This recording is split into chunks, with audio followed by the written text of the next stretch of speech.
যারা টিকিট কেটেছে প্যাসেঞ্জার উঠেছে তারা যে বাথরুম করতে হবে সেই জায়গাটাও নেই। প্রত্যেকটা দর্শনার্থীদের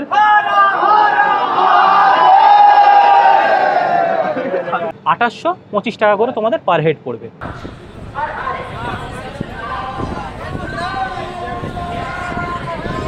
আমাদের পৌঁছানোর কথা ছিল রাত 12টা 45-এ, কিন্তু ট্রেন অত্যাধিক লেট করেছে।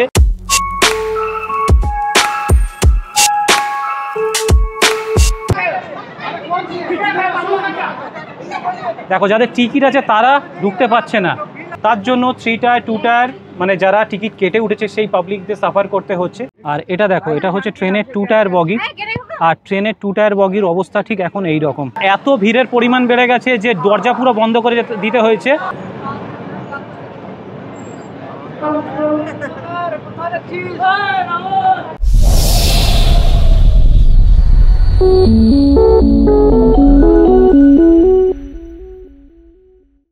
হে বন্ধুরা, কেমন আছো তোমরা সবাই? আশা করছি সবাই খুব ভালো আছো। তো আরও একটা নতুন ভিডিওতে জানাই তোমাদের সবাইকে স্বাগত।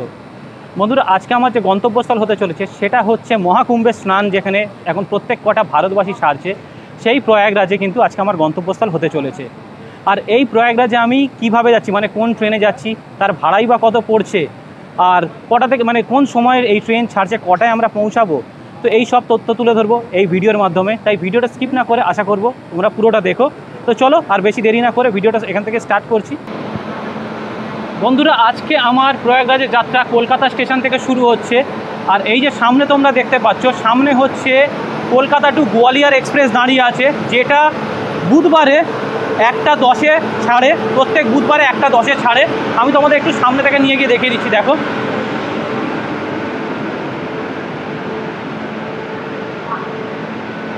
এই হচ্ছে কলকাতা টু গোয়ালিয়র এক্সপ্রেস, যেটার নাম্বার হচ্ছে 12319। আর বুধবার দেখতেই পাচ্ছ এটা ছাড়ে। ঘড়িতে বাজে 1:10, আর কারেক্ট টাইমে কিন্তু আমাদের গোয়ালিয়র এক্সপ্রেস ছেড়ে দিল কলকাতা স্টেশন থেকে।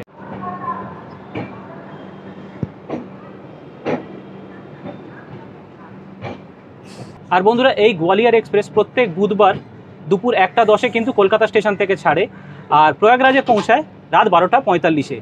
আর এই কলকাতা থেকে প্রয়াগরাজ পর্যন্ত মাঝখানে 5টা স্টেশন পড়ছে, সেটা হচ্ছে দুর্গাপুর, আসানসোল, ধানবাদ, গয়া, পণ্ডিত দীনদয়াল। আর রাত 12টা 45-এ কিন্তু আমরা প্রয়াগরাজ পৌঁছাচ্ছি।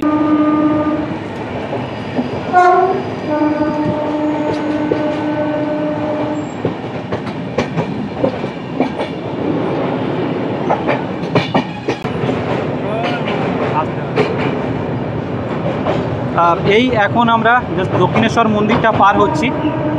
আর দৃশ্যটা দেখো, জাস্ট অপরূপ দৃশ্য।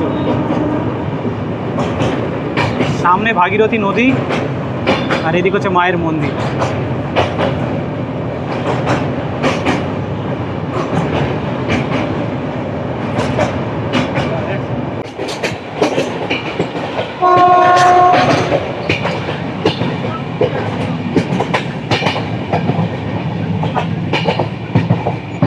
ঘড়িতে সময় 1:48, আর আমি এখন ডানকুনি স্টেশনের জাস্ট একটু আগে। সিগন্যাল ইস্যু কিছু হয়েছে, সেই জন্য দাঁড়িয়ে আছি। হয়তো কোনো ট্রেন পাস হবে, ট্রেনটা পাস হলে তারপর আমাদের ট্রেনটা ছাড়বে।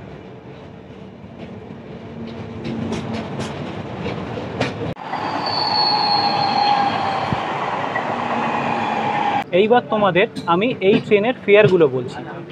এই ট্রেনে 5টা কম্পার্টমেন্ট আছে। একটা হচ্ছে জেনারেল, যেটা হচ্ছে কলকাতা টু প্রয়াগরাজ তোমাদের ভাড়া পড়বে জন প্রতি 250 টাকা করে। স্লিপার পড়বে 455 টাকা করে। আর থার্ড এসি হচ্ছে 1190 টাকা করে পার হেড পড়বে। 2 টায়ার তোমাদের পড়বে 1685 টাকা করে। আর ফার্স্ট ক্লাস যেটা HA1, সেটা হচ্ছে 2825 টাকা করে তোমাদের পার হেড পড়বে।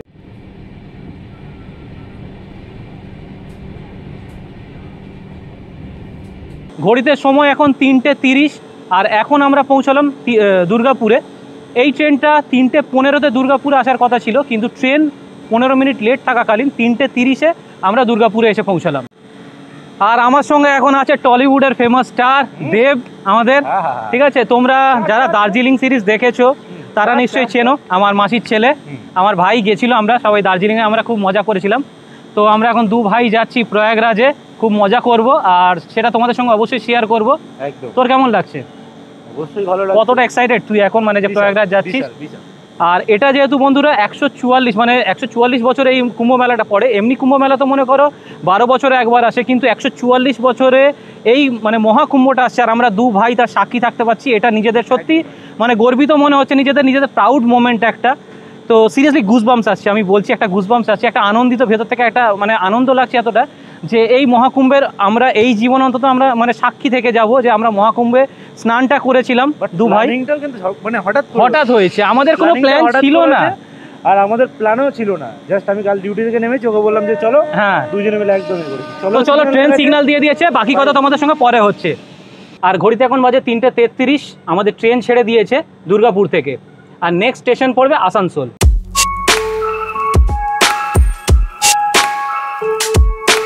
তো ট্রেন এখন আমাদের ছেড়ে দিল দুর্গাপুর স্টেশন থেকে।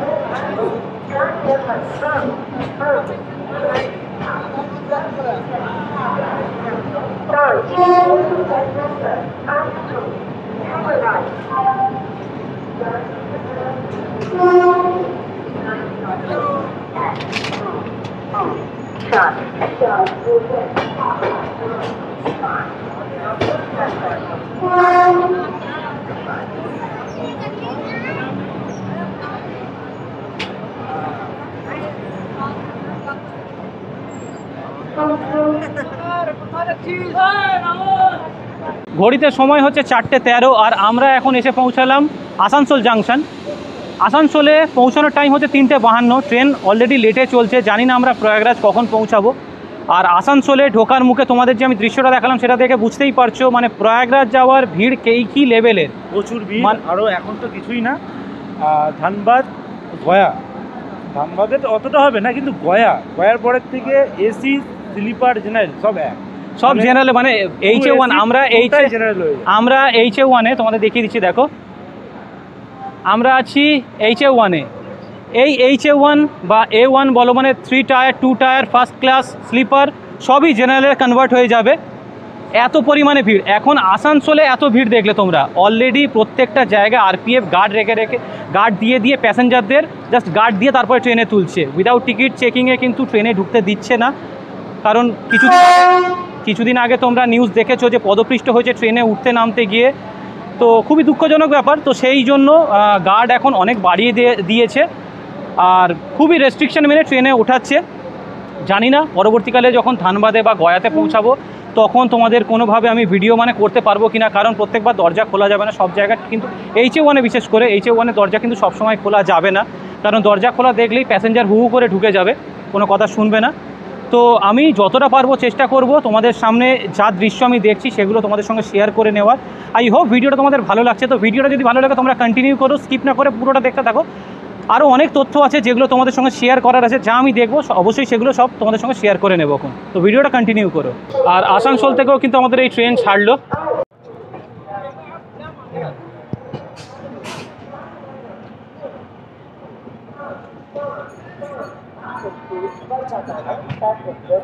আর ঘড়িতে বাজে এখন 4:20, আর 4:20-তে আমাদের ট্রেন আসানসোল স্টেশন থেকে ছেড়ে দিল। নেক্সট স্টেশন পড়ছে ধানবাদ। ধানবাদ ঠিক আছে, চলো তাহলে। যদি মোটামুটি ভিড় ফাঁকা পাই, মানে এই রকম টাইপের কন্ডিশন থাকে যে RPF চেষ্টা করবো হ্যাঁ দেখানো আমরা চেষ্টা করবো, দু ভাই চেষ্টা করছি, কারণ এই রকম যদি গাইডলাইন মেনে যেমন RPF পুরো গার্ড দিয়ে প্যাসেঞ্জারদের এখন ঢোকাচ্ছে, তেমন যদি থাকে সিচুয়েশন তো অবশ্যই আমি তোমাদের সঙ্গে সেটা শেয়ার করব। যদি একদম কন্ডিশন মানে সিচুয়েশন না থাকে দেখানোর মতো, তাহলে আমি যতটা পারবো যদি দরজার ভিতর থেকেও দেখানোর মানে চেষ্টা করব, সেটা যদি হয়। আর যদি একদম না হয় তাহলে দেখাতে পারবো না। তো চলো দেখা যাক ধানবাদে কেমন সিচুয়েশন, এখন আমি জানি না। আসানসোলেরই ভিড় দেখে মনে হলো ধানবাদ বা গয়াতে মারাত্মক অবস্থা খারাপ হবে। তো দেখা যাক কী হয়, তো সেটা অবশ্যই তোমাদের সঙ্গে শেয়ার করব। আর বন্ধুরা AC কম্পার্টমেন্টের বাইরে এখন এই রকম কন্ডিশন দেখতেই পাচ্ছ, এখন এইরকমভাবে সব এই যে এনারা যাচ্ছেন সব, এই দেখো ওই দিকেরও পুরো এখন সিচুয়েশান টাইট। ইভেন বিনা টিকিটে এইদিকেও অনেক যাত্রী কিন্তু ঢুকে গেছে, আর যারা টিকিট কেটে ঢুকেছে তাদের কিন্তু খুব অসুবিধা হচ্ছে, কিন্তু এনাদের কাছে কোনো ব্যাপার নয়। এসি ডিপার্টমেন্টও পুরো এখন স্লিপারের ফিল আসছে। আর এসির গেটের বাইরের অবস্থাগুলো ঠিক এই রকমই, মানে পুরো প্যাকড আপ। আর এরপরে আরও বাড়বে, এটা ধানবাদ গয়া এগুলো থেকে কিন্তু আরও জঘন্য অবস্থা হবে। এখন থেকেই অলরেডি লোক ঢোকা শুরু হয়ে গেছে, আর যারা এসির টিকিট কেটে আছে কিন্তু তারা অলরেডি বিরক্ত হচ্ছে, তারা রীতিমতো ঝামেলাও হচ্ছে, কিন্তু তারাও কি করবে, কিছু করার নেই, কাউকে কিছু বলারও নেই। আর এই এসি কম্পার্টমেন্টটা আপাতত ফাঁকা আছে, এটা আপাতত ফাঁকা দেখতে পাচ্ছি, বাট এটা B4, B5-এর কম্পার্টমেন্ট অলরেডি খুব রাশ ছিল, বাট B4টা সেই তুলনায় ফাঁকা আছে।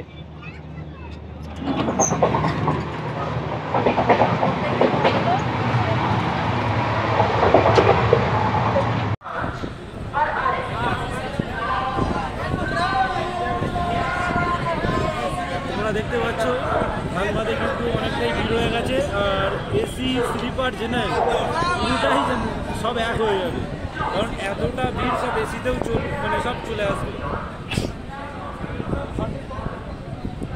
ধানবাদ এটা না দেখতেই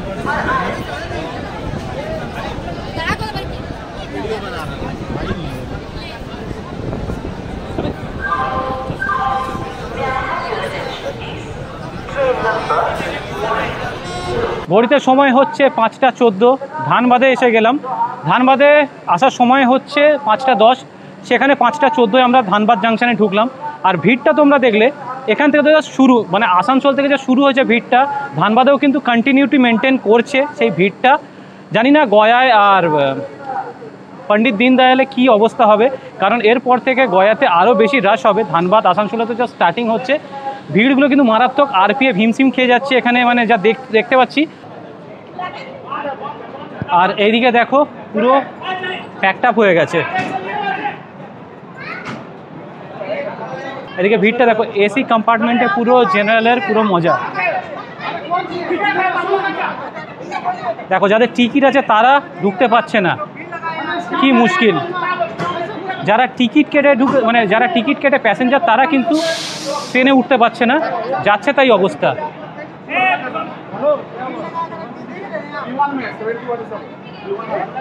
আর এই রকমই কিন্তু পুরো ওইদিকে যদি তোমাদের দেখাই, এইদিকে প্রত্যেকটা বগিতে কিন্তু একই অবস্থা, লোক মারামারি করে রীতিমতো উঠছে। এই দেখো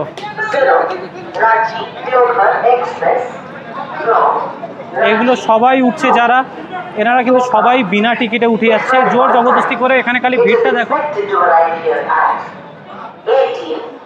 ভিড়টা খালি দেখো। এগুলো সবাই কিন্তু ধানবাদ থেকে এগুলো বিনা টিকিটে সবাই রীতিমতো উঠছে, আর পুরো এসি কম্পার্টমেন্টটাকে পুরো ভিড়ে একদম এ করে দিচ্ছে, পুরো যাচ্ছে তাই অবস্থা। এইখানে অবস্থাটা দেখো, এত ভিড়ের পরিমাণ বেড়ে গেছে যে দরজা পুরো বন্ধ করে দিতে হয়েছে, দরজা খোলা নেই। যাদের টিকিট কাটা আছে তারাও কিন্তু উঠতে পারছে না, যাদের টিকিট কাটা নেই তারা তো জোর জবরদস্তি ঢুকছে। তাদের জন্য যাদের টিকিট কাটা আছে সেই পাবলিকগুলো কিন্তু সাফার করছে। ঘড়িতে সময় হচ্ছে 5টা 24, 5টা 14-এ এখানে মানে ধানবাদের ট্রেন এসে দাঁড়িয়েছিল, 10 মিনিটের হল্ট ছিল। আর ধানবাদের অবস্থা দেখে তোমরা বুঝতেই পারছো। তো যারা প্রয়াগরাজে আসার বা এই মথুরা মানে এই সব দিকে আসার প্ল্যান করছো, এই ধানবাদ পাটনা এইসব সাইডে মারাত্মক লেভেলে মানে অনেকজন এমন দেখছি যারা বিনা টিকিটে উঠে পড়ছে। তার জন্য 3 টায়ার 2 টায়ার মানে যারা টিকিট কেটে উঠেছে সেই পাবলিকদের সাফার করতে হচ্ছে, তারা নিজেদের সিটে বসতে পারছে না। যাদের বিনা টিকিট তারা কিন্তু এসে ওনাদের সিটে বসে পড়ছে। তো এই নিয়ে অনেক ঝামেলা হচ্ছে ওখানে, তোমাদের সেটা শেয়ার করলাম। ইভেন এইসব বিনা টিকিটে পাবলিক উঠে যাচ্ছে বলে ভিতর থেকে পাবলিক বা স্টাফরা দরজা বন্ধ করে দিচ্ছে যাতে ওনারা উঠতে না পারে, কারণ ওনারা উঠলে যারা টিকিট কাটা যে পাবলিকরা তাদের কিন্তু সাফার করতে হচ্ছে। তো তোমরা যদি আসো সেইগুলো একটু মাথায় রেখো। আর সামনে থেকে পার হচ্ছে হাওড়া টু টোন্ডলা বলে একটা কোনো ট্রেন। আর এটা দেখো, এটা হচ্ছে ট্রেনের 2 টায়ার বগি। আর ট্রেনের 2 টায়ার বগির অবস্থা ঠিক এখন এই রকম, পুরো নিচে এসে রাশ করে রেখেছে, পাবলিক যেখানে পারছে বসে যাচ্ছে। আর এর বাইরের অবস্থা কিন্তু আরও খারাপ, তোমাদের দেখাচ্ছি সেটা দেখি। এখানের অবস্থা দেখো, মানে যারা টিকিট কেটেছে প্যাসেঞ্জার উঠেছে তারা যে বাথরুম করতে হবে সেই জায়গাটাও নেই, এই টাইপের জায়গা হয়ে আছে। এইরকম ঠিক অবস্থা, মানে একটা বগি থেকে যে আরেকটা বগিতে তোমরা যাবে সেই রকম কোনো যেতে পারবে না। ইভেন যারা বাথরুম করতে যাবে সেই বাথরুমেও যাওয়ার জায়গা নেই, এমন পাবলিকের অবস্থা।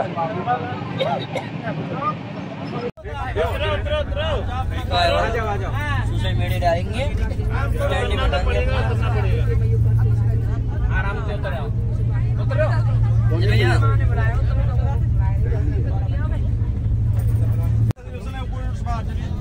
बोलना भी है, बात है। गेट खोलो, पहले गेट खोलो, चलो जिसका रिजर्वेशन है वो टिकट से बाहर। यहाँ से हमारे स्टार्ट हुआ, चलो गेट से बाहर चलो, गेट से बाहर चलो, पीछे खाली कर दो, चलो चलो जिसका रिजर्वेशन है चलो गेट से बाहर चलो,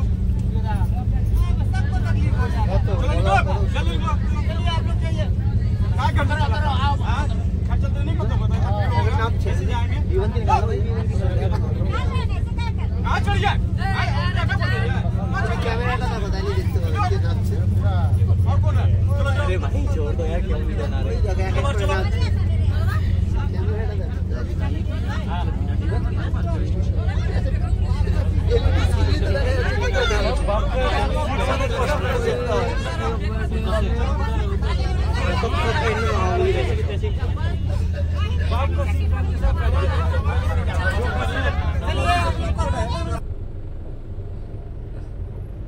কলকাতা কলকাতা কলকাতা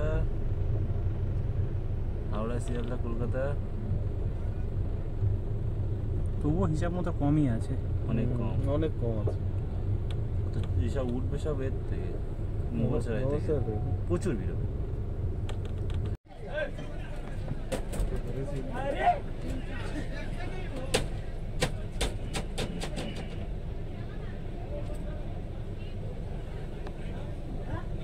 तो ब्लॉगर भाई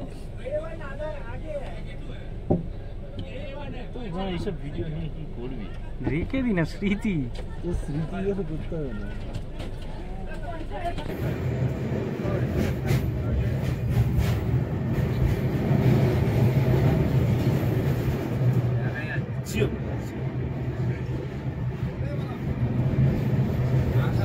ফেরার সময় আচ্ছা দেখো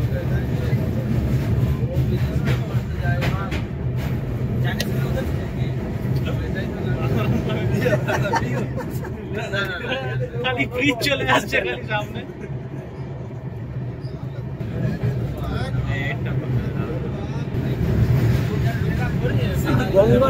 বন্ধুরা ফাইনালি আমরা প্রয়াগরাজ স্টেশনে এসে পৌঁছালাম। আমাদের পৌঁছানোর কথা ছিল রাত 12:45-এ, কিন্তু ট্রেন অত্যাধিক লেট করেছে, যার জন্য কিন্তু আমরা 3:40 মানে এখন রাত 3:40 বাজে এই মাত্র আমরা এসে পৌঁছালাম প্রয়াগরাজ স্টেশনে। তো এখান থেকে আমাদের মেন যাত্রা শুরু হবে, তো সেই সব যাত্রা তোমাদের সঙ্গে শেয়ার করবো ফোন, ঠিক আছে? তো ভিডিওটা কিন্তু কন্টিনিউ করো। যতটা এক্সপেক্ট করেছিলাম ততটা কিন্তু প্রয়াগরাজ স্টেশনে রাশ নেই। যে হারে মোগলসরাই, মানে আমি মোগলসরাইয়ের ভিডিও করতে পারিনি, এত পরিমাণে লোক ওখানে উঠেছিল, এত ধাক্কাধাক্কি করছিল, তো আমি কিন্তু ওখানে মানে মোগলসরাইয়ের ভিডিও করতে পারিনি। এক্সপেক্ট করেছিলাম প্রয়াগরাজ স্টেশনে মারাত্মক ভিড় হবে, কিন্তু সেই তুলনায় কিছুই ভিড় নেই, নর্মালি ভিড় আছে। বাট যেখান থেকে এক্সিট জাস্ট সেই ভিড়টা দেখো, হয়তো এর থেকেও বেশি এক সময় হয়েছে, কিন্তু এখন অতটাও বেশি ভিড় নেই, আছে মোটামুটি ভিড় দেখো। এই যে এক্সিট যাওয়ার গেটটা, মারাত্মক পরিমাণে এখানে ভিড় হয়েছে, বাট এটা ঠিক আছে, এটা সামাল দেওয়া যাবে। আর এখানে দেখতেই পাচ্ছ পুলিশরা কিন্তু অ্যানাউন্স করে প্রত্যেকটা যাত্রীকে, প্রত্যেকটা দর্শনার্থীদের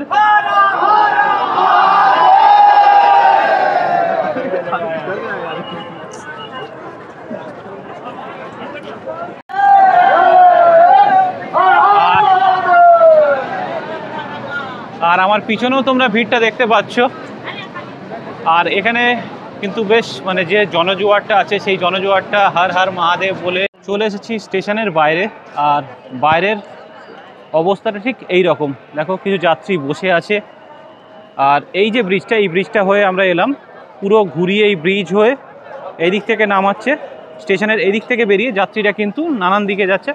এখান থেকে যে গাড়ি ধরবে সেই গাড়ি ধরে কেউ কেউ যাবে, আর যদি গাড়ি না পায় তাহলে তো হাঁটাটাই সম্বল। তো অনেক যাত্রী আছে যারা হেঁটেই হয়তো সঙ্গম পর্যন্ত যাবে।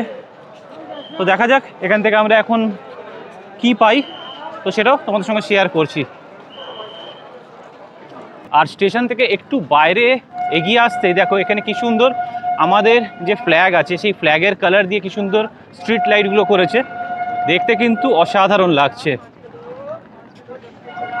আর এই হচ্ছে এদিক থেকেও দেখো প্রয়াগরাজ জাংশন। স্টেশনটা কিন্তু বিশাল বড়, সেই কোণ থেকে পুরো এইখানেও, এখানে বেশ সুন্দর করে স্টেশনটাকে সাজানো হচ্ছে লাইটিংয়ের দ্বারা। আর স্ট্রিট লাইটগুলো রাস্তার সৌন্দর্যটাকে কিন্তু আরও বাড়িয়ে তুলেছে। বিশেষ করে আমাদের ফ্ল্যাগের যে কালারটা দিয়েছে সেটা কিন্তু মারাত্মক লাগছে দেখতে।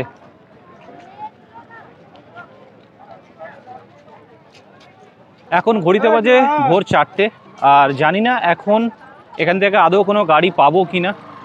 আর যদিও পাই হয়তো সেটা খুব কস্টলি হবে। তো দেখা যাক, হেঁটে তো অনেকটা যাচ্ছি, আমার মনে হয় না এত রাতে গাড়ি পাবো। যদিও গাড়ি পাই সেটা এখানে শুনেছি যে বাইক বা সাইকেলে করেও মানে এগুলো ভাড়া খাটা হচ্ছে, ইভেন সাইকেলে করেও ভাড়া খাটা হচ্ছে। তো তার প্রাইস কেমন কী নেবে সেটা আমার জানা নেই। তো দেখা যাক কি পাই আমরা, আদৌ গাড়ি পাই কি না বা কিভাবে কি যাব সেটা এখনও জানি না। তো আমার সঙ্গে আরও বেশ কিছু দাদারা আছে। আর এখানে দেখো রাস্তার ধারে ধারে পুরো মহাকুম্ভ স্নান যাত্রার যে মানে ফটো, সেই ফটোগুলো এখানে এই ব্যানারের মাধ্যমে তুলে ধরা হয়েছে। এ দেখো এখানে যেমন একটা সন্ধ্যা আরতি হচ্ছে, আর এখানে দেখো গঙ্গা এই মহাকুম্ভের স্নান যাত্রা দারুণভাবে সাজিয়েছে কিন্তু। আর স্টেশন থেকে একটু বেরিয়ে আসতেই এখানে যে স্ট্রিট লাইটগুলো দিয়েছে দেখো, এখানে পুরো এইরকম রাইস লাইট ঘুরিয়ে দিয়েছে। আর শিব ঠাকুরের যে ত্রিনয়ন বা তিলক যেটা, সেই স্ট্রাকচারটা এখানে লাইটের দ্বারা তুলে ধরা হয়েছে।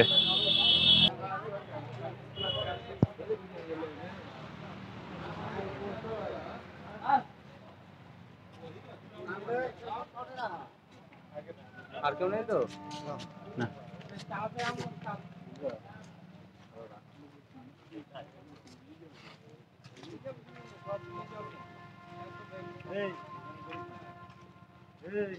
তো বন্ধুরা এখন ঘড়িতে বাজে 4:16, আর আমার পিছনে দেখতে পাচ্ছ এটা একটা কোয়ার্টার মতো। এর ভিতরে বিশাল বড় হল রুম আছে, বিশাল বড় মানে বিশাল বড়। আর ওখানে অনেক কটা ক্যাম্প খাট বেছানো আছে, সেখানে মানে নানান লোকজন ঘুমাচ্ছে। আমাদের সঙ্গে একটা রেল স্টাফ দাদা এসেছেন, তো ওনার এখানে চেনা জানা আছে বলে উনি ব্যবস্থা করেছেন আমাদের এখানে রাতটুকু মানে এই ভোরটুকু একটু রেস্ট নেওয়ার জন্য। তো আমরা আপাতত এখানে রেস্ট নেব, একটু 2 ঘন্টা 4 ঘন্টা যতক্ষণই হোক একটু রেস্ট নেব, নিয়ে তারপরে আমরা সকালে বেরোবো এখান থেকে মহাকুম্ভের স্নান সারতে। আর বন্ধুরা ভিতরে যেহেতু অন্ধকার আছে, আমি তোমাদের হয়তো ভিতরে অতটা ডিটেলসে বোঝাতে পারবো না, বাট এই কোয়ার্টারটা দেখো বেশ বিশাল বড়। এখানে এরকম টাইপের তাঁবু আছে যেখানে শোয়ার বন্দোবস্ত আছে, অনেক কটাই আছে লাইন দিয়ে দেখতে পাচ্ছি। আর এটা হচ্ছে একটা বিশাল বড় পুরো কোয়ার্টার। তো চলো আমি ভিতরে গিয়ে দেখাচ্ছি তোমাদের, জানি না কতটা কি বোঝাতে পারবো। এটা হচ্ছে এন্ট্রান্স, এখানে কিছু লাগেজ মানে পড়ে আছে, খারাপ জিনিসপত্র।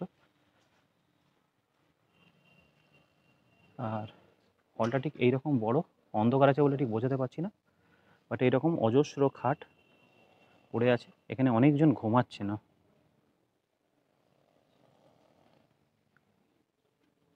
তো চলো বন্ধুরা ভিডিওটা আজকে আমি এখানেই শেষ করছি। বুঝতেই পারছো এতটা জার্নি করে এসেছি, ঠিকঠাকভাবে ঘুম হয়নি।